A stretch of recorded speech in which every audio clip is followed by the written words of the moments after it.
ക്ലാസ്സിലെ കുട്ടികൾക്ക് അയൽ സയൻസ് പ്രോഡക്റ്റാണ് എങ്ങനെ ഉണ്ടാക്കുന്നത് നോക്കാം. അതിന് നമുക്ക് ആവശ്യമുള്ളത് ഒരു ബാറ്ററി, ഒരു ബസർ, ഒരു സ്വിച്ച്, ഒരു പാത്രം. പാത്രത്തിൻ്റെ മൂടിയിൽ ഇവിടെയും ഒരു ഹോൾ ഇട്ടിട്ടുണ്ട്.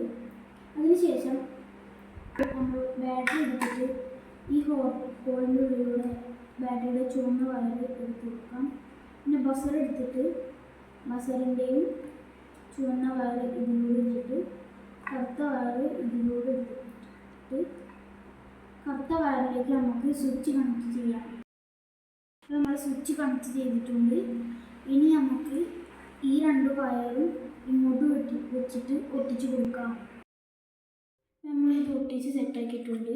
നമുക്ക് അടച്ചു വെച്ചിട്ട് ഇതിലേക്ക് എന്താണെന്ന് വെച്ചാൽ ഇതിലേക്ക് വെള്ളം ഒഴിക്കുമ്പോൾ ഇത് ഇതാക്കും, ബസറടിക്കും. മഴ പെയ്യുമ്പോൾ അറിയാനുള്ളതാണ് ഇത്. നമുക്ക് ഇതിലേക്ക് ശേഷം വെള്ളം ഒഴിച്ച് കൊടുക്കാം. നമുക്കിതിലേക്ക് വെള്ളം ഒഴിച്ച് കൊടുക്കാം.